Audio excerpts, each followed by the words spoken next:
ചോദ്യം, ഈ വിവാഹ വേദികളിൽ നടക്കുന്ന ചില അനാചാരങ്ങളും അന്യാചാരങ്ങളും അനിസ്ലാമികതയും ഒക്കെയായി ബന്ധപ്പെട്ടാണ്.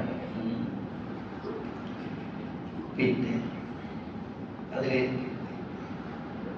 കുറെ പ്രബന്ധം പോലെയാണ് ചോദ്യം എന്നുള്ളതൊക്കെ അവരെ എഴുതിയത് ശരിയാണ്. ഈ ചോദ്യം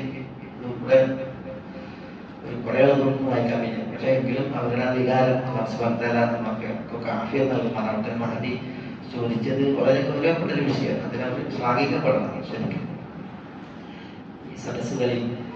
പിന്നെ അതിൽ സ്ത്രീകൾ ഒരു ഭാഗത്തും പുരുഷന്മാരൊക്കെ ഒരു ഭാഗത്താണ്. അപ്പൊ സ്ത്രീകൾ പിന്നെ സ്റ്റേജിൽ പുരുഷന്മാരെ കാണുന്നു എന്ന രീതിയിലൊക്കെ പറഞ്ഞിട്ടുണ്ട്. അതിന് വലിയ തെറ്റൊന്നുമില്ല. സ്ത്രീകൾ പിന്നെ ഒരു ഭാഗത്തും പുരുഷന്മാരൊരു ഭാഗത്തും ഇരിക്കുന്നു, സ്ത്രീകൾ പുരുഷന്മാരെ കാണുന്നു എന്നതൊരു തെറ്റൊന്നുമല്ല. പിന്നെ ദൃഷ്ടി താഴ്ത്തുക എന്നുള്ളത് നമ്മൾ പഠിപ്പിക്കപ്പെട്ടതാണ്. നമ്മൾ നമ്മുടെ ദൃഷ്ടി നിയന്ത്രിക്കുകയാണ് വേണ്ടത് അന്യ സ്ത്രീയെ കാണുമ്പോൾ. അതേപോലെ തന്നെ സ്ത്രീകളും പുരുഷനെ കാണുമ്പോൾ ദൃഷ്ടി നിയന്ത്രിക്കുക എന്നുള്ളതാണ് വേണ്ടത്. പക്ഷേ അവരെ ഇന്ത്യത്തിന്റെ ഗൗരവപ്പെട്ട വിഷയം അതിൽ വരാറുണ്ട്. അതാണ് പിന്നെ അതിന് ഗൗരവപ്പെട്ട നമ്മൾ ശ്രദ്ധിക്കേണ്ടത്. അത് പിന്നെ ഈ ചമയങ്ങളൊക്കെ ചാർത്തി വേഷങ്ങളൊക്കെ ഗംഭീരമാക്കി എന്ത് ചെയ്യണം, ഈ സ്ത്രീകൾ പുരുഷന്മാരോട് കലർന്നു. അതേപോലെ പ്രത്യേകിച്ച് വധുവിനെ സ്റ്റേജിൽ കയറ്റിയിട്ടുള്ളതായ ഫോട്ടോഷൂട്ടും കാര്യങ്ങളും ഇതൊക്കെ ഉള്ള വിഷയങ്ങൾ വലിയ പരീക്ഷണമാണ്. മുസ്ലിംകൾ പൊതുവെ പരീക്ഷിച്ചിട്ടുള്ള ഒരു വിഷയമാണ് ഇത്. പിന്നെ അനിയന്ത്രിതമായി പോകുന്നു എന്നുള്ളതാണ് ഇന്നത്തെ ഒരു സങ്കടം. നിയന്ത്രിക്കാൻ കഴിയുന്നില്ല. മാതാപിതാക്കൾക്ക് പോലും മക്കളെ നിയന്ത്രിക്കാൻ കഴിയാത്ത വിധം കാട് കയറുന്ന ദുരവസ്ഥ. അതുകൊണ്ട് പല മുസ്ലിം വിവാഹങ്ങളും ഏറെ വിമർശിക്കപ്പെടുന്നു. വിമതസ്ഥരായ ആളുകൾ പോലും വിവാഹ വേദികളിൽ കാണിക്കുന്ന മാന്യത പല മുസ്ലിം വിവാഹ വേദികളിലും ഇല്ല എന്നുള്ളതാണ്. അത് ഒക്കെ എന്ത് ചെയ്യാണ്, പിന്നെ വളരെ മോശമായ രീതിയിലേക്ക് പോവാണ്. അതുകൊണ്ടാണ് പിന്നെ മയ്യത്തുകെട്ടിൽ പുതിയാപ്ലവാര് വായിച്ചു. അതേപോലെ തന്നെ ഈ മണ്ണുവാരി യന്ത്രമല്ലോ, JCB-യിൽ പുതിയാപ്ലവായത് പുതിയ കൊണ്ടുപോയത്, ഇങ്ങനെ തുടങ്ങിയൊക്കെ പിന്നെ കുറെ പിന്നെ ആഭാസങ്ങളുടെ ഒരു ഘോഷയാത്ര അതായിട്ടാണ് വിവാഹവേദികൾ പലപ്പോഴും വരുന്നത്. യഥാർത്ഥത്തിൽ ഒരു വിവാഹ ജീവിതം എന്നൊക്കെ പറഞ്ഞിട്ടുണ്ടെങ്കിൽ അത് ഇത്ര അനുഗ്രഹീതമായി തുടങ്ങേണ്ടതാണ്.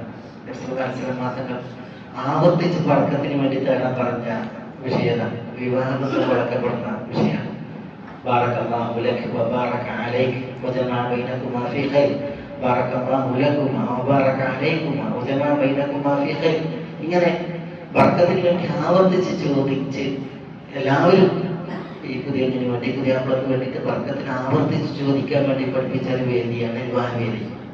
കാരണം എന്താ, അള്ളാഹുവിൽ നിന്നുള്ള ഖൈറാത്ത് നന്മകൾ വർഷിക്കപ്പെടാനാണ് ഈ ബർക്കത്തിന് വേണ്ടി തേടുന്നത്.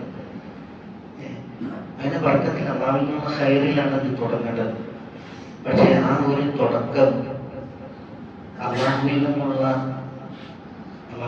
ഷർറിൽ തുടങ്ങുക എന്ന് പറഞ്ഞാൽ ആ ഷർറുകൾ വീഴുന്ന രീതിയിൽ പലപ്പോഴും ഈ അള്ളാഹുവിൽ നിന്നുള്ള കോപവും ദേഷ്യവും വരുന്ന രീതിയിൽ തുടങ്ങാന്ന് പറഞ്ഞത് അത് വളരെ ഗൗരവപ്പെട്ടുള്ള വിഷയമാണ്. പിന്നെ അതും ഇപ്പൊ ഈ DJ പാർട്ടിയൊക്കെ പോലെ സംഗീതത്തിന്റെ അകമ്പടിയിൽ അടിച്ചു പൊളിച്ചൊക്കെയാണ് പല വിവാഹ തുടക്കങ്ങളും. പിന്നെ തനിക്ക് മാത്രം സ്വാർത്ഥമായ തന്റെ ഒരു പെണ്ണ്, ആ പെണ്ണിനെ വേദിയിൽ കയറ്റി അതിനെ പിന്നെ വർണ്ണാഭമായി അണിയിച്ചൊരുക്കി വേദിയിൽ കയറ്റിയിട്ട് പിന്നെ കൂട്ടുകാർക്കൊക്കെയും തന്റെ ജീവിത സഖിയെ പിന്നെ അവർക്ക് രസിക്കാനും പറയാനും കൊച്ചാനും പൊഴിയാനും ഒക്കെ നൽകുന്നൊരവസ്ഥ നമുക്ക് അകറ്റാനാവുന്നതുമില്ല. ഈ നമ്മുടെ പൗരുഷം ഒരിക്കലും അത് സമ്മതിക്കാത്ത ഒരു വിഷയമാണ്. ഇങ്ങനെ ഇത് ചെയ്യിക്കുക എന്നുള്ളത്. ദീനില്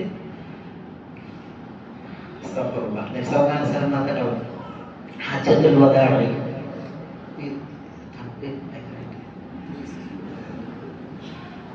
ഹജ്ജത്തുൽ വദാഇ തങ്ങൾ മുസ്ദലിഫയിൽ നിന്ന് മിനയിലേക്ക് വരുമ്പോൾ റസൂലുള്ളാഹിന്റെ ബാക്കിൽ ഫദ്ൽ ഇബ്നു അബ്ബാസ് എന്ന വ്യക്തി യുവാവാണ്. ഈ ഫദ്ൽ ഇബ്നു അബ്ബാസ് ആണ് തങ്ങൾക്ക് എറിയാനുള്ള കല്ല് വരെ എറിയി കൊടുക്കുന്നത്. അപ്പൊ ഫദ്ൽ ബാക്കിലുണ്ട്. മുസ്ദലിഫയിൽ മിനയിലേക്ക് ജംറക്ക് എറിയാൻ വേണ്ടിട്ട് പോവുകയാണ്. അപ്പൊ വഴിയിൽ ഒരു സ്ത്രീ വന്നു. അതൊരു യുവതിയാണ്. ആ യുവതി വന്നിട്ട് അവർ മസാല ചോദിക്കാൻ വേണ്ടി വന്നതാണ്. അവർ ചോദിക്കുന്നത് എന്റെ വാപ്പാക്ക് ഭയങ്കര വയസ്സായി, വാലപ്പുറത്തൊന്നും ഇരിക്കാൻ വയ്യ, എന്റെ വാപ്പ ഹജ്ജ് ചെയ്തല്ലോ ഉംറ ചെയ്തിട്ടില്ല, ഞാൻ എന്റെ വാപ്പാക്ക് വേണ്ടിയിട്ട് ഹജ്ജ് ചെയ്യട്ടെ എന്ന് ചോദിക്കാൻ ഈ സ്ത്രീ വന്നത്. അപ്പൊ റസൂൽ പറയുന്നുണ്ട് വാപ്പാക്ക് വേണ്ടി ഹജ്ജ് ചെയ്തോ മഴക്കമേരി ഉംറ ചെയ്തോ എന്നൊക്കെ പറഞ്ഞു കൊടുക്കാം, അവർക്ക് പറഞ്ഞു കൊടുക്കണം. അപ്പൊ ഫദ്ൽ ഇബ്നു അബ്ബാസ് ബാക്കിലിരിക്കണം. അതേ യുവാവാണ് ഈ വന്ന് ചോദിക്കുന്ന സ്ത്രീ യുവതിയാണ്. അപ്പൊ ഫദ്ൽ ആ സ്ത്രീ ഇങ്ങനെ നോക്കി. മകന്റെ തല പിടിച്ച് ഇങ്ങോട്ട് തിരിച്ച്, ബാക്കിൽ ഇങ്ങോട്ട് തിരിച്ച്, ഇപ്പുറത്തേക്ക് തിരിച്ച്. അപ്പൊ ഈ സ്ത്രീ അങ്ങനെ ചോദ്യങ്ങൾ ചോദിക്കുന്നുണ്ട്. അവര് അവിടൊക്കെ മനുഷ്യസാധാരണ. അപ്പൊ ഇങ്ങനെ നോക്കുന്നുണ്ട്. അപ്പോൾ റസൂൽ പിടിച്ച് തിരിക്കുന്നുണ്ട്, തല പിടിച്ച് ഇപ്പുറത്തേക്ക് തിരിക്കുകയാണ്. ഇത് ഹാജിമാരുടെ സമക്ഷത്തിലാണ്. റസൂലുള്ളാഹി സ്വല്ലല്ലാഹു അലൈഹി വസല്ലം തങ്ങൾ ഹജ്ജിന്റെ സന്ദർഭത്തിൽ മനാസിക്കും നിങ്ങളുടെ ഹജ്ജ് കർമ്മങ്ങളൊക്കെ നിങ്ങൾ എന്നിൽ നിന്ന് സ്വീകരിക്കണം എന്നാ പറയുന്നത്, എന്നിൽ നിന്ന് സ്വീകരിക്കണം. അപ്പൊ എല്ലാവരും റസൂലുള്ളാഹിനെ ഫോക്കസ് ചെയ്താണ്. എന്ത് റസൂലുള്ളാഹി ചൊല്ലുന്നു, എന്ത് റസൂലുള്ളാഹി ചെയ്യുന്നു നോക്കിയിട്ടാണ്. റസൂലുള്ളാഹിന്റെ പിന്നാലെയാണ് എല്ലാവരും. അവിടെയാണ് റസൂലുള്ളാഹി തല പിടിച്ച് തിരിക്കുന്നത്. ഫദ്ൽ എന്ന് പറഞ്ഞാൽ ആരാ? Fadl ibn Abbas, Abdullah ibn Abbas, ibn Abbas. അബ്ബാസിന്റെ മക്കളാണ്. അബ്ബാസ് റസൂലുള്ളാഹിന്റെ മക്കൾ. അബ്ബാസ് റസൂലുള്ളാഹിന്റെ പിതൃവ്യനാണ്, പിതൃവ്യന്റെ മക്കളാണ്. അപ്പൊ ഇങ്ങനെ തിരിക്കുമ്പോൾ നമ്മളൊക്കെ നോക്കിയാലേ പക്ഷെ തിരിക്കുകയാണ്, ലോകരെ പഠിപ്പിക്കുകയാണ്. അങ്ങനെ മദീനയിലെത്തി ജംറയിൽ കല്ലെറിഞ്ഞു. കല്ലെറിഞ്ഞിട്ട് റസൂലിന്റെ ഒക്കെ പോണത് കല്ലെറിഞ്ഞിട്ട് റസൂൽ മുടിയെടുത്ത് അറുത്ത് പിന്നെ തവാഫിന് സഈദ് മകത്ത് പോവാൻ ഹജ്ജ് ബന്ധന കർമ്മങ്ങൾ പൂർത്തിയാക്കാൻ തവാഫിന് സഈദിന് പോയി. അങ്ങനെ തവാഫ് ചെയ്തിട്ട് റസൂലുള്ളാഹി സ്വല്ലല്ലാഹു അലൈഹി വസല്ലം സംസം കുടിക്കാൻ പോവാണ്. സംസം കുടിക്കാൻ പോകുമ്പോ സംസം ആരാ? സംസം കൊടുക്കണ ചുമതല അബ്ബാസ് റളിയല്ലാഹു അൻഹുവിനാണ്. ആ കുടുംബം അവർക്കാണ് അതിന്റെ ചുമതല. സിഖായത്ത് എന്ന് പറയും. ഹാജിമാർക്കുള്ള സിഖായത്ത്, സംസം കൊടുക്കാനുള്ള ചുമതല, അതിന്റെ ഉത്തരവാദിത്വം പണ്ട് കാലം മുതൽ ഇവർക്കാണ്. ബനു ഹാഷിമിനാണ്. ബനു ഹാഷിമിൻ അബ്ബാസിനാണ്. ബനു അബ്ബാസ് അവരാണ് കൊടുക്കുക. റസൂലുള്ളാഹി സ്വല്ലല്ലാഹു അലൈഹി വസല്ലം സംസം കുടിക്കാൻ പോയപ്പോൾ അവിടെ ആരാളുള്ളത്? അബ്ബാസ് റളിയല്ലാഹു. അബ്ബാസും പിന്നെ അബ്ബാസിന്റെ മക്കൾ ഫദ്ലും കുസും അവരൊക്കെയാണ്. അവരാണ് ഹാജിമാർക്ക് വെള്ളം കൊടുക്കുന്നത്. അപ്പൊ അബ്ബാസ് റളിയല്ലാഹു ചോദിക്കുന്നു, റസൂലേ നിങ്ങൾ എന്തിനാണ് ഫദ്ലിന്റെ തല പിടിച്ച് തിരിച്ചു? അപ്പൊ റസൂലുള്ളാഹി പറയുന്നു, യുവാവാണ്, യുവതിയാണ്, അതുകൊണ്ട് ഞാൻ അവർക്ക് ഷൈത്താനെ ഭയന്നു, അതുകൊണ്ടാണ് ഞാൻ തല പിടിച്ച് തിരിച്ചു. പലതവണ തിരിച്ചിട്ടുണ്ട്. നോക്കി നിങ്ങളത് നമ്മുടെ ഹബീബായ റസൂലുള്ളാഹി സ്വല്ലല്ലാഹു അലൈഹി വസല്ലം എത്ര ഗൗരവത്തിൽ കണ്ട ഒരു വിഷയമാണ്. കേവലം ഒന്നും ഈ നോക്കുന്ന ഒരു വിഷയം തന്നെ.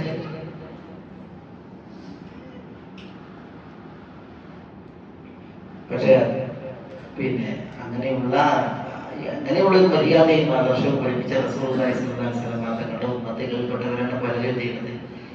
ഈ ഒരു പെരുമാറ്റം, പ്രത്യേകിച്ച് വിവാഹ വേദികൾ വളരെ അലങ്കോലപ്പെടുത്തിക്കൊണ്ട് ആഭാസകരമായി മാറ്റുന്നത്.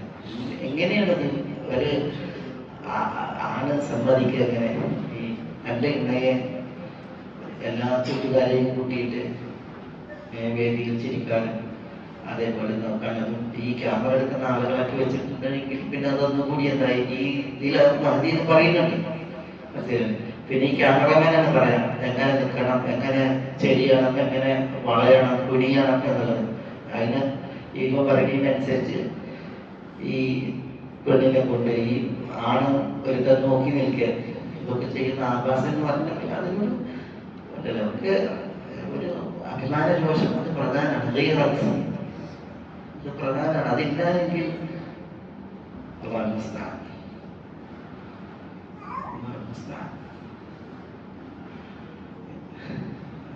വളരെ അപകടകരമായ അവസ്ഥയാണ്. നമ്മൾ ഓരോരുത്തരും ആലോചിക്കേണ്ട ഒരു വിഷയമാണ്. അള്ളാഹുവിൽ നിന്നുള്ള ബർക്കത്തില്ലായെങ്കിൽ ഈ താൽക്കാലിക അടിപൊളികളല്ല, താൽക്കാലികമായിട്ടുള്ള ഈ അടിപൊളികളല്ല, നമുക്ക് ഒരു ബർക്കത്തുള്ള ജീവിതമാണ് വേണ്ടത്. ആ ജീവിതത്തെയെങ്കിൽ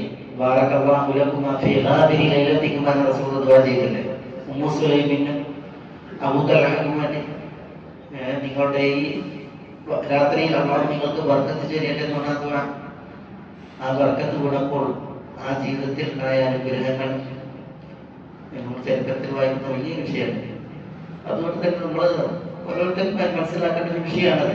ഈ വിവാഹ ജീവിതമൊക്കെ തുടങ്ങുമ്പോൾ അതിന്റെ ഒരു ബർക്കത്ത് അള്ളാഹുവിന്റെ ഖൈറ് നന്മകൾ വരാൻ വേണ്ടി നമ്മളിൽ നമ്മുടെ സന്തതികളിൽ ഒക്കെ വരാൻ വേണ്ടി നമ്മൾ ഉണ്ടാക്കേണ്ട സ്വീകരിക്കേണ്ട ഒരു സൂക്ഷ്മത കുറെ പറയേണ്ട ഒരു വിഷയമാണ്. ഞാനത്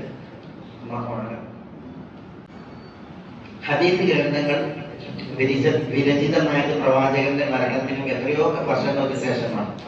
അപ്പോൾ സ്വാഭാവികമായും അതിൽ ന്യൂനതകൾ സംഭവിക്കുകയില്ല.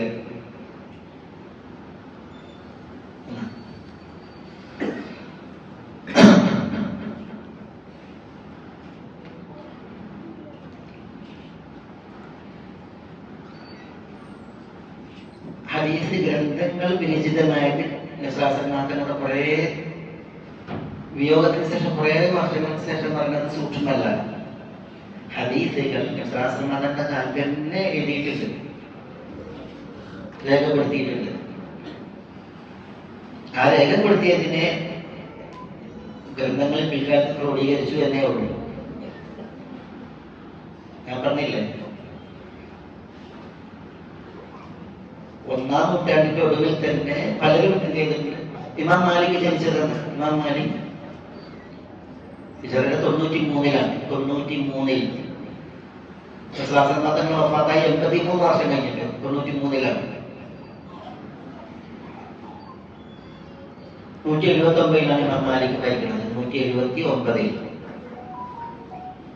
ഇമാം മാലിക്കിന്റെ ഹദീസ് ഗ്രന്ഥം അൽ മുവത്ത.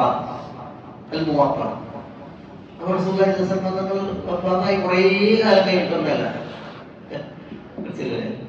2-ാം നൂറ്റാണ്ടിന്റെ ആദ്യ പകുതിയിൽ തന്നെ ഹദീസ് രചനകൾ വന്നിട്ടുണ്ട്. ഞാൻ നേരത്തെ പറഞ്ഞല്ലോ,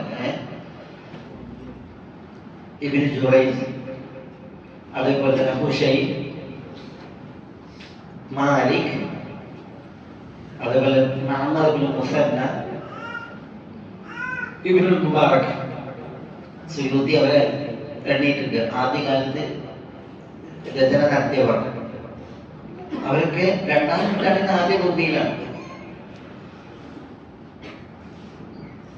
അതുകൊണ്ട് തന്നെ പിന്നെ കുറേ കാലം എന്ന് പറയുന്നത് അനാവശ്യമായിട്ടും ആശ്ചര്യമാണ്. ശരിയാണ്. പിന്നെ ഈ രചനകളിലെല്ലാം ഇതിന്റെ ക്രോഡീകരണം, ഇപ്പൊ വിശുദ്ധ ഖുർആന്റെ ക്രോഡീകരണം തന്നെ ഇവിടെ നടത്തുന്നത് ചില മനസ്സുകളിൽ ഒരു ഹൃദയത്തിൽ മനപ്പാടാക്കുക ചെയ്തത്. അവരുടെ ഹൃദയം അത്രമേൽ ഉൾക്കൊള്ളാൻ വിശാലമായി ഏടുകളിലും കല്ലുകളിലും അതേപോലെ തന്നെ ഈ ഓലകളിലൊക്കെ വിധിയുണ്ടല്ലോ. അതൊക്കെ എടുത്ത് ക്രോഡീകരിച്ചപ്പോഴും അവലംബിച്ചതാര് ഇതിനല്ല, പിന്നെ മനഃപ്പാടമാക്കിയ ആളുകൾ, ആ മനഃപ്പാടമാക്കിയ ആളുകൾ ധാരാളം ജീവിച്ചിരുന്ന ഒരു നാടാണ്. അതുകൊണ്ട് തന്നെ ഈ നൂറ്റാണ്ടുകൾക്ക് ശേഷം എന്ന് പറയുന്നത് എല്ലാവരും സൂക്ഷ്മല്ല. മുസ്നദുകൾ തന്നെ ഞാൻ ക്രോഡീകരിച്ച് മുസ്നദുകളെ ക്രോഡീകരിച്ചത് എത്ര മുസ്നദുകളുണ്ട്. അത് സഹീഹുൽ ബുഖാരി ക്രോഡീകരിക്കുന്നതിന് മുമ്പാണ് ഈ മുസ്നദുകൾ. മുവത്ത ഇല്ലേ, ഇമാം മാലിക് മുവത്ത എഴുതുമ്പോൾ വേറെ ആളുകൾ മുവത്ത എഴുതിയിട്ടുണ്ട്, വേറെ മുവത്തകളുണ്ട്. അപ്പൊ ഇമാം മാലിക്കിനോട് പറയുന്നുണ്ട്, നിങ്ങൾ മുവത്ത രചിക്കുന്നു, വേറെ ആളുകൾ മുവത്ത രചിക്കുന്നുണ്ടല്ലോ. ഇമാം മാലിക് പറയുന്നുണ്ട്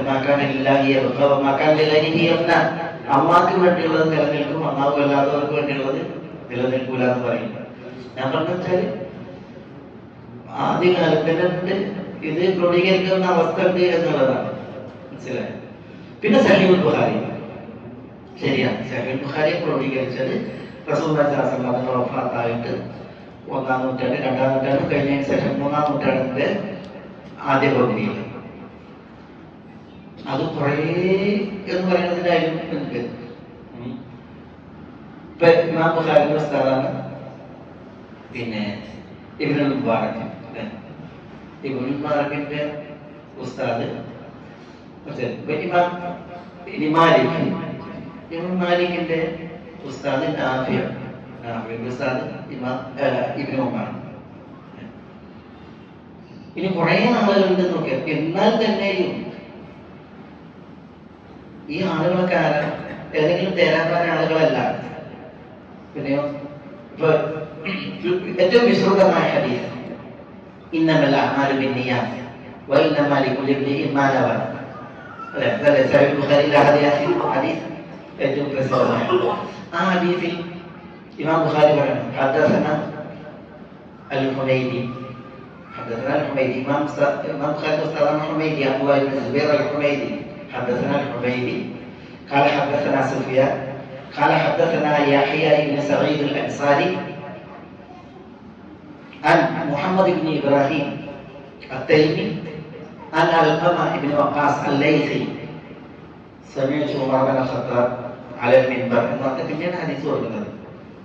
അപ്പോൾ ഇമാം ബുഖാരി അബ്ദുല്ലാഹ് ഇബ്നു സുബൈർ അൽ-ഹുമൈദിയിൽ നിന്ന്, അൽ-ഹുമൈദി സുഫിയാൻ ഇബ്നു ഉയൈനയിൽ നിന്ന്, സുഫിയാൻ ഇബ്നു ഉയൈന യഹ്യ ഇബ്നു സഈദ് അൽ-അൻസാരിയിൽ നിന്ന്, യഹ്യ ഇബ്നു സഈദ് അൽ-അൻസാരി മുഹമ്മദ് ഇബ്നു ഇബ്രാഹിം അത്തൈമിയിൽ നിന്ന്, Muhammad ibn Ibrahim Attaymi Alqama ibn Lais Alqama ibn Waqqas അൽ-ലൈസിയിൽ നിന്ന്, അദ്ദേഹം ഉമർ റളിയല്ലാഹു അൻഹുവിൽ നിന്ന്.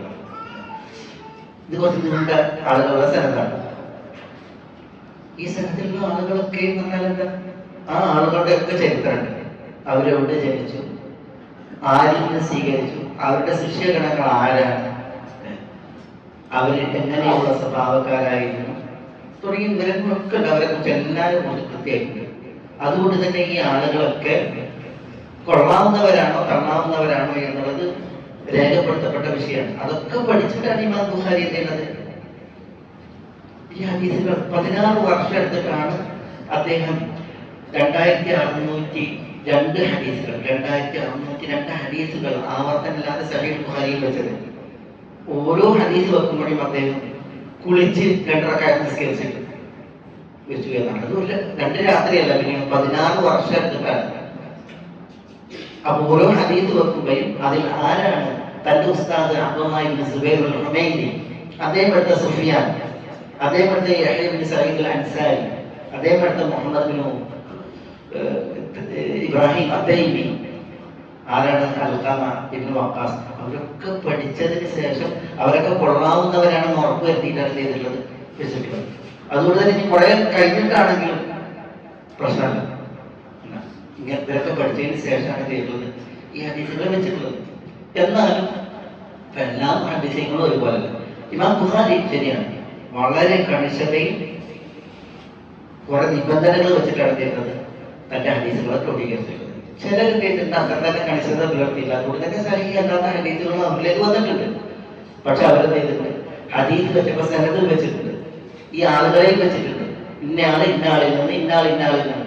അതുകൊണ്ട് തന്നെ ഈ ആളുകളെ നോക്കിയിട്ട് പറയാൻ പറ്റും അവരുദ്ദേശിച്ചത് സഹീഹാണോ ഇല്ലേ എന്ന്. അതുകൊണ്ടാണ് ഇപ്പൊ സുനൻ അബീ ദാവൂദിൽ ഇന്ന ഹദീസ് ദഈഫാണ്, ഇന്ന ഹദീസ് സഹീഹാണ് എന്ന് വിധിക്കാൻ പറ്റുന്നുണ്ട്. പറഞ്ഞാൽ മനസ്സിലായി. അതുകൊണ്ട് തന്നെ ഇത്തരം വിമർശകർ പറയുന്നത് എന്തല്ല, ഒരു വസ്തുതാപരല്ല, നീതിപൂർവകല്ല, ഇതൊക്കെ ഒരു ഓപ്പൺ വേണ്ടിയാണ്. പക്ഷേ ഹദീസുകളുടെയൊക്കെ ക്രോഡീകരണ ചരിത്രം വായിച്ചിട്ടുണ്ടെങ്കിൽ ലോക ചരിത്രത്തിൽ ഒരു തുല്യതയില്ലാത്ത സേവനവും പ്രവർത്തനമാണ്. ഈ ഹദീസുകളിലെ വാചകങ്ങളെ അത് പ്രവാചകന്റെ വാചകം തന്നെയാണോ, അതെല്ലാം റിപ്പോർട്ട് ചെയ്തെടുത്ത ആളുകളെ വാചകങ്ങളാണ്? കൊണ്ട് വാചകങ്ങൾ അതേപോലെ വന്ന ഹദീസുകളുണ്ട്. അത് റാവിമാരെ ചെയ്തിട്ടില്ല, റാവിമാരുടെ പ്രയോഗങ്ങളിൽ അവതരിപ്പിച്ചിട്ടുണ്ട്. ഹദീസുകളുടെ പ്രത്യേകത ആശയം റസൂൽ സല്ലല്ലാഹു അലൈഹി വസല്ലം പറഞ്ഞതാണ്. പലപ്പോഴും പ്രയോഗങ്ങൾ ആരുടേതായിരിക്കും? റിപ്പോർട്ടർമാരുടേതായിരിക്കും. കാരണം ഹദീസുകൾ അത് കേവലം അത് വായിച്ചുകൊണ്ട് എടുക്കുന്ന വിഷയമല്ല. ഖുർആനെ പോലെ ഖുർആൻ അള്ളാഹുവിൽ നിന്നാണ്, അത് അതേപോലെ പാരായണം ചെയ്യപ്പെടേണ്ടതാണ്. ഇത് കൂടി അതേപോലെ ഹദീസുകളുടെ ആശയങ്ങളാണ് പിൽക്കാലത്തേക്ക് ഉദ്ധരിക്കപ്പെട്ടത്. എല്ലാതിന്റെ അല്ല, പ്രതികൃതകൾ, ദുആകൾ, അതൊക്കെ അതേപോലെ ദുആകളൊക്കെ മതങ്ങൾ എങ്ങനെയാണോ പറഞ്ഞത് അതേപോലെ. اللهم إني أسألك فعل الخيرات وترك المنكرات وحب المساكين وأن تغفر لي وترحمني وإذا أردت فتنة بقوم فاقبضني إليك غير مفتون وأسألك حبك وحب من يحبك وحب عمل يقرب إلى حبك. ഇങ്ങനെ ദുആകൾ റസൂൽ പഠിപ്പിച്ചിട്ടുള്ളത് അതൊക്കെ അതേപോലെ തന്നെ, മാറ്റമില്ലാതെ. അതേസമയം മറ്റു വിഷയങ്ങളൊക്കെ ആശയങ്ങളാണ് മാറ്റങ്ങളിൽ നിന്നുള്ളത്. പലപ്പോഴും എല്ലാം അത് റാവിമാര് ഉദ്ധരിച്ചിട്ടുള്ളത്.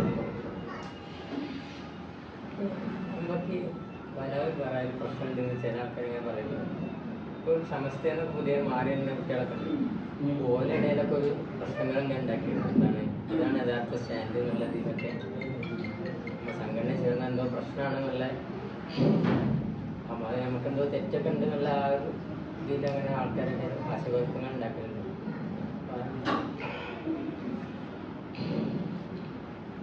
അത് ഈ ആശയക്കുഴപ്പമുണ്ടാക്കുന്ന ആളുകൾ എന്താണെന്നുള്ളതാണ് പറയേണ്ടത്. അത് അറിയുമ്പോഴാണ് നമുക്ക്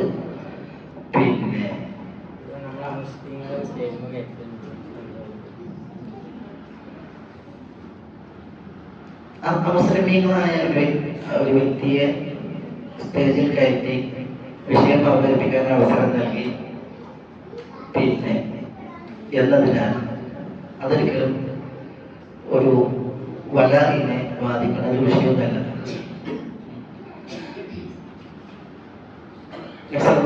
തങ്ങളോട് ജീവിച്ച നാളില് വിശ്വാസമാനത്തിലേക്ക് അമുസ്ലിമീങ്ങളായ ആളുകൾ വന്നിട്ടുണ്ട്.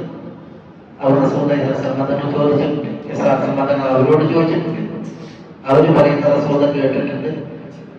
എന്നിട്ട് അവര് പറയുന്നത് നീതിയുക്തവും സത്യവുമാണ് റസൂൽ അംഗീകരിക്കുകയും ചെയ്തിട്ടുണ്ട്, സമ്മതിച്ചിട്ട് ചെയ്തു നോക്കിയിട്ടുണ്ട്. മനസ്സിലായി? അവർക്ക് അവർക്ക് എന്ത് പറഞ്ഞു പോകാനും ആളുകൾ വിശ്വാസം കാട്ടാനുള്ള അവസരമല്ല. പിന്നെ അവര് വന്നിട്ട് അവര് പറയുന്നതിൽ വിമർശന വിധേയമാണെങ്കിൽ വിമർശിക്കാനും അതിൽ സത്യമില്ലെന്നാണെന്ന് പറയാനുള്ള അവസരം ഉണ്ടാക്കും. ഇതാണെങ്കിൽ അത് ദൈവത്തിന്റെ ഒരു ഭാഗമാണ്, വിശ്വാസം ഭാഗം നിർവഹിച്ചതാണ്. ഇപ്പൊ മദീനയിൽ യഹൂദർ വന്നില്ല, എത്ര സമയങ്ങളിൽ വന്നിട്ടുണ്ട്. ജൂത പണ്ഡിതന്മാർ വന്നിട്ട് റസൂലുള്ളാഹി സ്വല്ലല്ലാഹു അലൈഹി വസല്ലം അവരോട് സംവാദം നടത്തി. പല വിഷയങ്ങളും റസൂൽ സ്ഥിരീകരിക്കുന്നത് തന്നെ ജൂത പണ്ഡിതന്മാരെ കൊണ്ടുവന്നിട്ട് അവര് പറഞ്ഞിട്ട് അവരെ കേൾപ്പിച്ചിട്ടാണ്.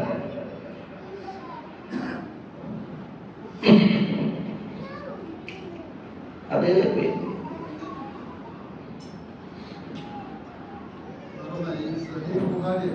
പൂർണ്ണമായി അംഗീകരിക്കണമെന്നല്ല പറയുന്നത്. അപ്പോ അതിലെ മറ്റുള്ള ഹദീസുകളെ നിരൂപണം ചെയ്യുന്നത് ഹദീസ് വിശദീകളായിട്ടാണ് നടക്കുന്നത്. അപ്പോൾ ഇമാം അൽബാനി പോലുള്ള ആളുകൾ ഈ ബുഖാരിയിൽ സഹീഹായ ഹദീസ് ഉണ്ടെന്ന് പറയുന്നു. കേൾക്കുന്ന വർദ്ധിക്കാൻ ഞാനങ്ങനെ കേട്ടില്ല.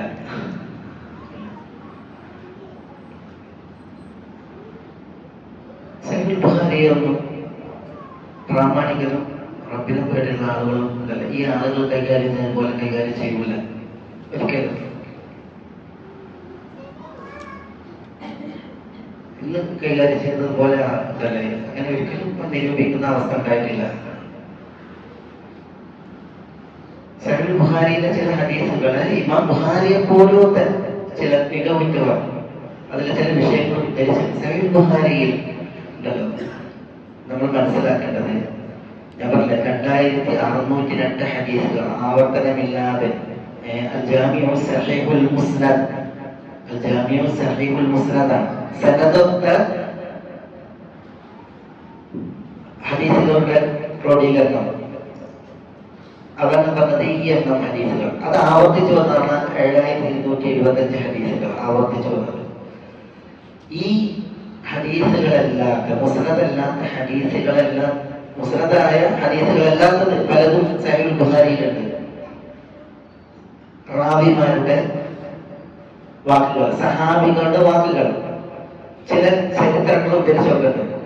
അതൊന്നും എന്തല്ല ഇമാം ബുഖാരി സഹീഹെന്ന് നിലക്ക് ക്രോഡീകരിച്ച റിപ്പോർട്ടുകളല്ല. പറഞ്ഞ മനസ്സിലായ, അതായത് സഹീഹുൽ ബുഖാരിയിൽ സനദുകളുള്ള ഹദീസുകളല്ലാത്ത വേറെയും വെക്കുന്ന റിപ്പോർട്ടുകളുണ്ട്. അതിന് ചെയ്തിട്ട് ചിലർ നിരൂപിച്ചിട്ടുണ്ട്. പലർക്കും ഈ സഹീഹുൽ ബുഖാരിയെ വിമർശിക്കുമ്പോൾ അതിൽ എന്താണ് സഹീഹ് ആയിട്ടുള്ളത് എന്ന വിഷയം പോലും അറിയില്ല. ഇമാം ബുഖാരി സഹീഹ് എന്ന് വിധിച്ച നിവേദനങ്ങൾ അതിൽ പറഞ്ഞതാണ്. എന്നാൽ അതല്ലാത്ത റിപ്പോർട്ടുകളുണ്ട്. സഹാബികളുടെ വാക്കുകൾ,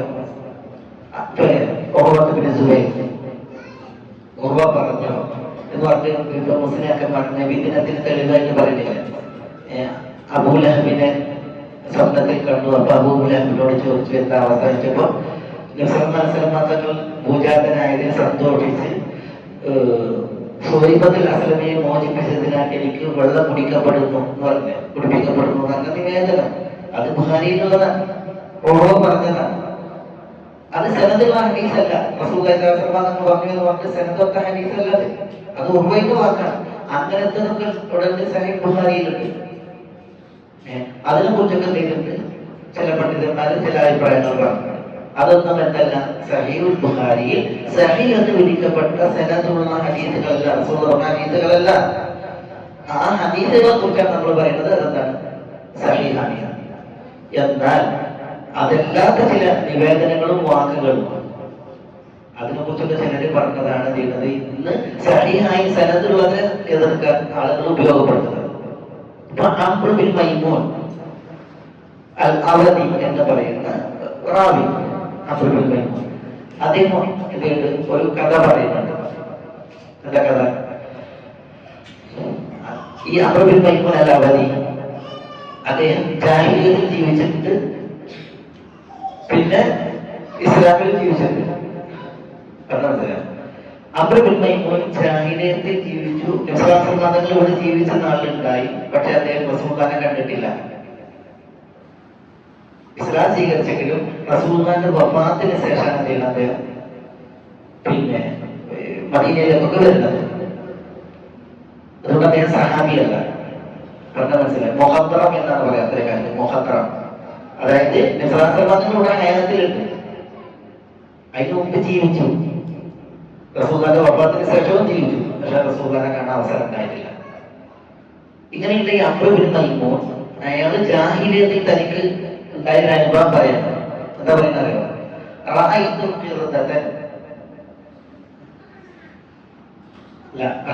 ഖിറദതൻ തർമി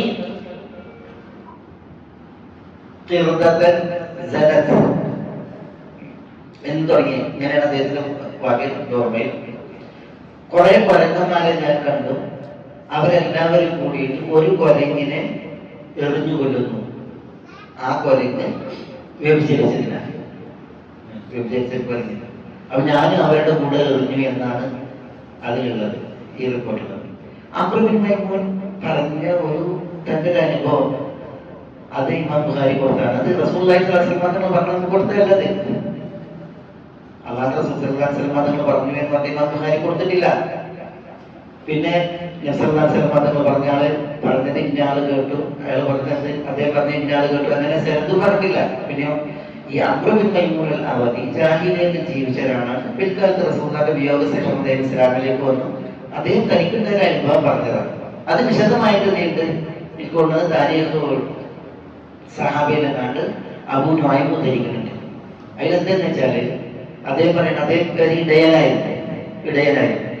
അവർ രണ്ട് കുരങ്ങുകൾ, ആണും പെണ്ണാണ്, അവര് ജോഡിയായിട്ടാണ്.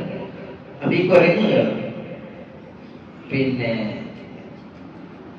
അവര് കിടക്കുകയാണ്. അപ്പൊ ഈ ആൺ കുരങ്ങ് ഉറങ്ങിപ്പോയപ്പോ ഈ പെൺകുരങ്ങിനെ ചെയ്ത് വേറൊരു കുരങ്ങ് വന്നിട്ട് വിളിച്ചു തോണ്ടുകയാണ്. എന്നിട്ട് അത് പോയി. അപ്പൊ അത് അവർ ഇട ചേരുന്നൊരവസ്ഥയാണ്. അപ്പോഴാണ് എന്ത് ചെയ്യുന്നത്, ഈ ആൺ കുരങ്ങ് ഉണരുന്നത്. ഉണരുന്നിട്ട് കാണുന്ന ഈ കാഴ്ചയാണ് തന്റെ പിന്നെ കൂടെയുള്ള പെൺകുരങ്ങിനെ മറ്റൊരു കുരങ്ങ് പ്രാപിക്കുന്നത്. അപ്പൊ ഇത് ഒച്ച വെച്ചപ്പോഴത്തേക്കും കുരങ്ങളൊക്കെ ഓടിക്കൂടി ഈ ചെയ്തതിനെ ആ കുരങ്ങിനെ എറിഞ്ഞു എന്നാണ്. അപ്പത്തേക്കും എന്ത് ചെയ്തു, അദ്ദേഹം എറിഞ്ഞു എന്നാണ് അതിലുള്ളത്. അസംബത്രേ ഉള്ളൂ.